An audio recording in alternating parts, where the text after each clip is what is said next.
Hi, this is Alston with the SecurityCameraGuy.com, bringing you my top 10 of 20 tips for choosing a home security system that meets your needs.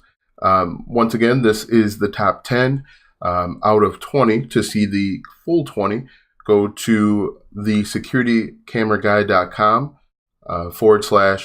/tips, and you will see the complete list of 20 tips that I provide for you when choosing your home security camera system. All right, so let's get going with these 10 tips. Tip number 1, decide the purpose of the camera system. Now, when I say purpose, will you be using this camera for active monitoring or passive monitoring? That's pretty important when deciding which security camera that you are going to go with. If you are looking for active monitoring, you may want to select an IP camera.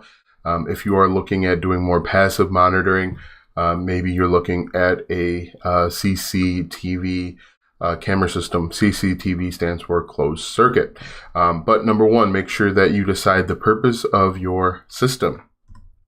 Number 2, decide the main objective. Now, this is similar to the purpose, but it's a little bit different. The objective is, in my mind, the objective means, are you looking to deter crime, or are you looking to maybe catch someone in the act? If you're looking to deter crime, you may want to purchase or decide on a camera that's more visible. For example, if you go with a giant bullet cam, that is going to be visible to the naked eye.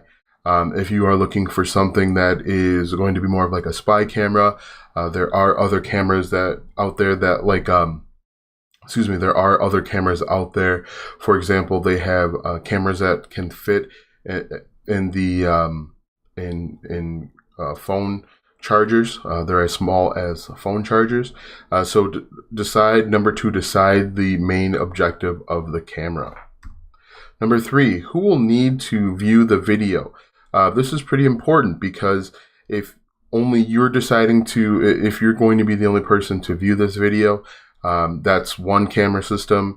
If you want you and maybe your spouse or significant other to view the video, that's possibly a separate system. And now they have systems out there where you can actually forward video recordings to your neighborhood. And not all security camera systems do that. And so you'll actually need to sit down and think about who will need to view this video down the road, should something arise. Number 4, decide who is going to install the camera system. How handy are you? The reason why I think this is pretty important is if you are going to let an installer do it, you may want to go with hardwired connections. CCTVs, or power over Ethernet. They have some advantages that the wireless may not have, and vice versa. However, if you are not very handy and you just want to get a security system up and running as soon as possible, you may want to look at the wireless IP camera. So, number 4, decide who's going to set this system up. Number 5, how important is audio to you? Now, this is another big one, and it can decide the direction of the security camera system that you decide to go with. There are some security cameras that have one-way audio, some security cameras that have two-way audio. Two-way audio is the ability to communicate back and forth between yourself and whomever is on the other side of that camera. Some cameras actually have a very, very limited number of audio inputs. Older model CCTVs systems actually only provided 1 or 2 inputs for audio. So make sure that you think about, when you are purchasing a system, how important the audio is to you.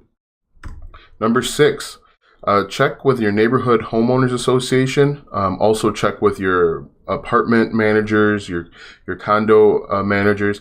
This is going to be very important as to what can be installed or can't be installed. Some neighborhood homeowners associations are very strict on what they will and will not accept. So make sure that you check with them before installing or purchasing a camera system. Number 7, find a tech-savvy person if that is not you. Now, the reason why I recommend finding a tech-savvy person is in the event you decide to go with an IP camera. IP stands for Internet Protocol. If you decide to go with an IP camera system, it may require an additional level of configuration above and beyond what the installer sets up for you. So you may want to spend a couple bucks, find someone that's tech savvy, maybe someone that's 17, 18 years old, and just have them run through all the configurations and do all the additional setup in the event you're not able to do it yourself. So number 7, find a tech savvy person. Number 8, you want to determine the exact number of locations you want to record.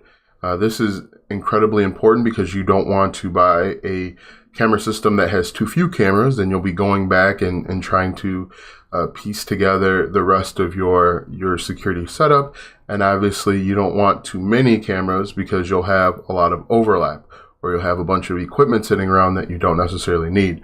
So that's why number 8 is very important. Make sure that you walk your home both day and at night to get an idea of some of the blind spots, some places that don't get natural lighting, maybe along the fence line, some landscaping issues. Make sure that you take a couple minutes to decide the exact location. Number 9, find your features. I think this is incredibly important.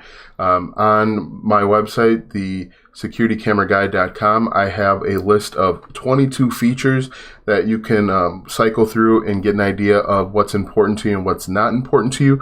But you want to make sure that you find your features before you purchase a camera. So that way, when you go to buy your camera, you know exactly what you want and what you need versus trying to piece it together after you've already spent the time, the money, and the energy. So number 9, make sure you find your features first, buy your camera system second. Number 10, and probably the most important, research your local, state, and federal laws. This is incredibly important because you want to make sure that you are abiding by all laws, obviously. You don't want to put up a bunch of security cameras and then come find out it's not legal. You can be sued, but you could be sued both civil and criminal, and so that presents a whole nother set of issues. So make sure that before you go out and purchase your camera system, you take a couple minutes to research what is legal or not legal in your local, federal, and state laws. And I recommend starting with your local and moving out, because your local will supersede your state will supersede your federal. So start micro and then move out to your federal. So that is just 10 of the 20 tips that I have for you. If you head on over to the securitycameraguide.com/tips, I will have the complete list of 20 tips that you should take advantage of before purchasing a security camera system. So once again, this is Alston, and I am Alston from the securitycameraguide.com. Head on over to the securitycameraguide.com/tips in order to see the complete list. Thanks for watching, and we will see you soon.